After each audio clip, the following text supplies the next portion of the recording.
Are truck drivers really feeling the impact of the supply chain backlog as we've been discussing? And while the president is promising to bring some relief, we want to talk to the people who are in the truck life trenches every day. It's our segment, People, Not Pundits. Joining us again are Austin Carter and Sierra Nicole. They are visiting again. They were here not long ago, actually, the founders of Elite Trade Academy. We talked to them 2 months ago discussing this same issue. Austin and Sierra, it is wonderful to see both of you. I hope that things are manageable for you right now, but I'm wondering, as people who are in this every day and know what it's like for truckers this time of year, what are people who are behind the wheel on the road right now as the pinch comes down on the holiday shopping season feeling? Well, right now they're feeling a lot of stress because the demand is picked up, obviously because of the holidays. And with that being said, a lot of drivers are away from their homes for the holidays just to try to supply the demand. And one thing that they're really saying right now is that, hey, we don't have enough guys out here to be able to service.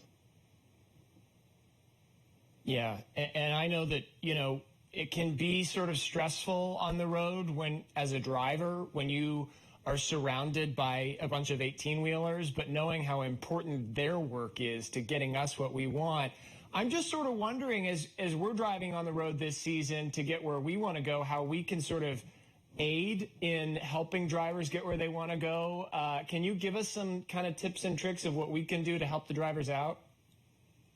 Absolutely. One major thing that we always emphasize is just safety for not only truck drivers, but pedestrian drivers as well. And making sure, you are being safe on the road and making sure when you're getting over, not cutting off drivers and things like that, because that can cause wrecks. And we just want to emphasize safety, like I said, not only for just truck drivers, but really everyone on the road.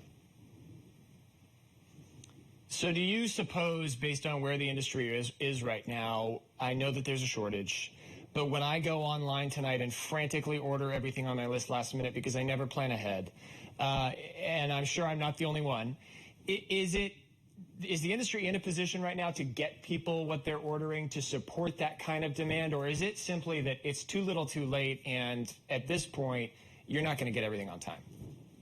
Well, what I can tell you that people should expect some delays, just simply because stuff is still backed up. We're doing a lot better at the ports with getting the supplies out, but there still can be some delays, so people should really expect that. I'm wondering, the solution here obviously would be getting more people in the cab, get them behind the wheel, get them on the road. What's sort of your elevator pitch to people as you try to recruit them into trucking in what makes it a good career? I know for you, Austin, it was sort of like a lifeline for you. You had a kid at 15. You thought, that was it, and you found sort of a great refuge, a great career in trucking. Is that something that you talk about with people? How do you get them to come to trucking as a career? Yes, we definitely want to bring awareness to the younger generation, to women, and really anyone who is interested in trucking, to bring awareness and tell them what the truck life is really like. It really is a lifestyle.